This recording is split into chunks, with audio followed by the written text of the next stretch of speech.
Hey guys, Delt here.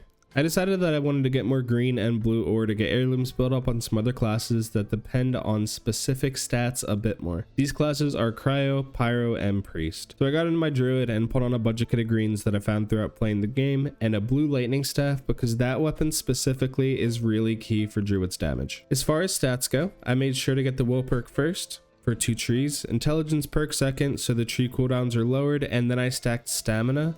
And this gives the tree a shield when it's put down to hopefully not die too quickly against AoE damage like Death Knights. The treants are really important for Druid because it's the class's sustain by providing shields and extra damage with the Panther Jump reset. Placing trees, good or bad, will win or lose fights for this class, so getting those will and intelligence perks are the most important because they give yourself a little bit of room for error.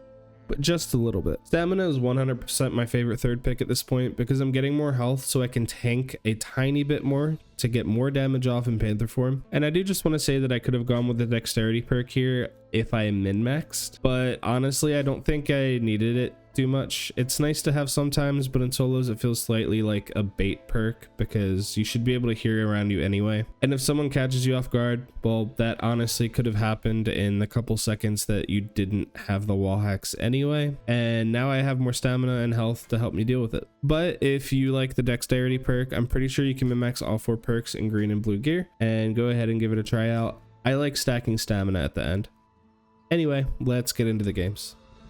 Really quickly, just because I haven't been showing PvE, I just wanted to say not to use your lightning staff too much. I used it once here, and so instead of using my tree or my lightning staff for the next skeleton so I get those cooldowns back in case we run into people, I'm just going to kill this in Panther form.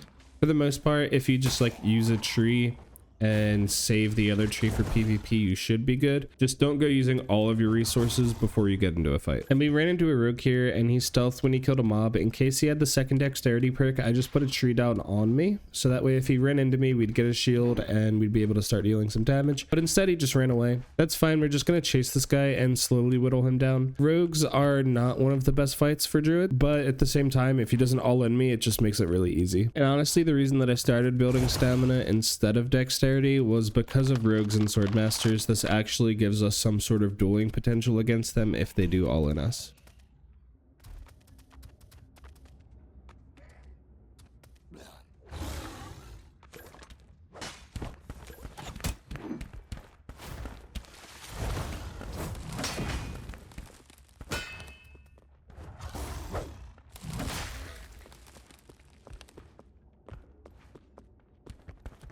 This first lightning staff was placed pretty badly. I was trying to cut off the hallway so if he ran that way he would take some damage, and the second one was also placed badly.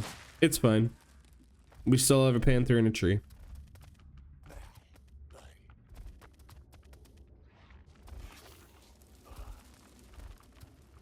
And I was expecting that guy to run up over this way and come up, and so that's why I decided to stay above him. I mostly just want to keep him down in the maze because it's much easier to fight from higher ground in this game with the lightning staff specifically. And Druid is very much a defensive class more so than offensive. Your only really offensive option is to either tree, Panther Jump, or Storm Flask into lightning staff, both of which aren't necessarily the best compared to like a Death Knight pull or like a fighter charge, but I mean they're decent enough options. And so I heard this guy down here and I'm planning to try to hit him with a lightning staff and then put a tree down. I Panther jumped after that to try to reset the tree jump and keep getting shields and keep dealing damage, and he actually died and I didn't realize it. But if you actually look at how much damage he did in melee, if he just started with that, it would have been a much closer fight. I probably still would have won if I had 1 or 2 trees down and we were fighting on the trees, but it would have been a lot closer.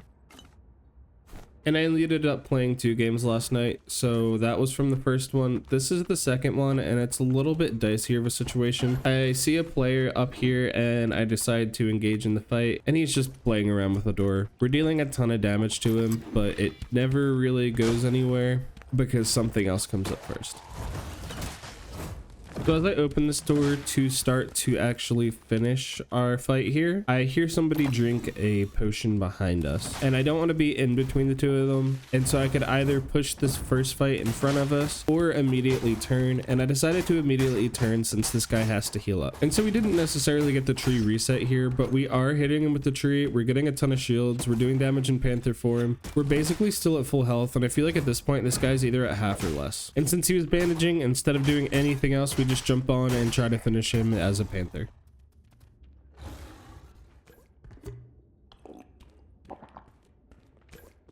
And I want to loot this guy, but just in case the other player comes back, it's better to heal up and kill this goblin, so then we just have a free space to sort of fight him in.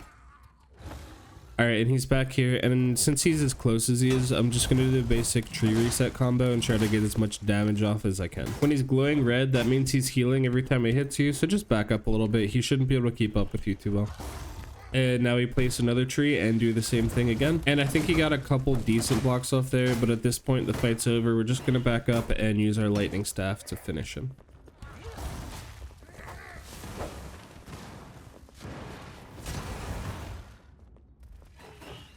And just in case a third person shows up, I'm going to keep this clip going for a second just to show that I healed up and then took out the mobs after, because it's always better to make sure that you're healed first in case someone else shows up.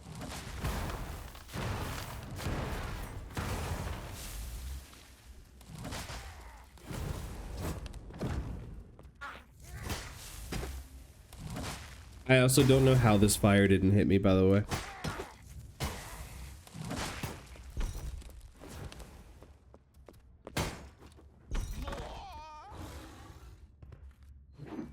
All right, and now we can finally get to our loot and see what we got.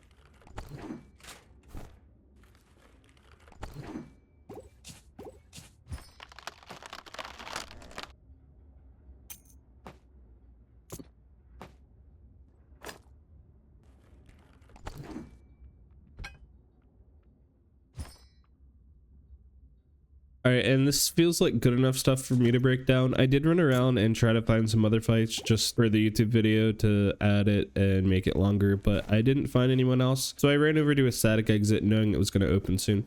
If you've gotten a kill or two on Druid and you just want to leave, I'd say the safest thing to do is run over to a static exit and you just crouch down and you stay invisible. And if you actually tab open and then shut your tab screen, you don't even need to hold down crouch anymore. Like my crouch is on control, but if I hit tab twice, then I can just let go of everything and I stay crouched. All right, and that is just going to be it for the video today. Here is some cryo PvP in the background while I do my little outro thingy. So if you enjoyed the video, please just give it a comment, like, or subscribe to the channel. Anything and everything helps, and I really do appreciate each and every one of you who do it. Also, if you're willing to join a community of people who like Dark and Darker, Dungeonborne, and other video games like it, I post every Monday through Friday. And I also stream, and if you're wanting to keep in touch with me or get into groups of people who also like these games, I'm going to have a link to my community Discord down in the description below. Feel free to click that, come by and say hey. And as always, I hope that each and every one of you have a very great day, and I hope to see you all next time. Peace.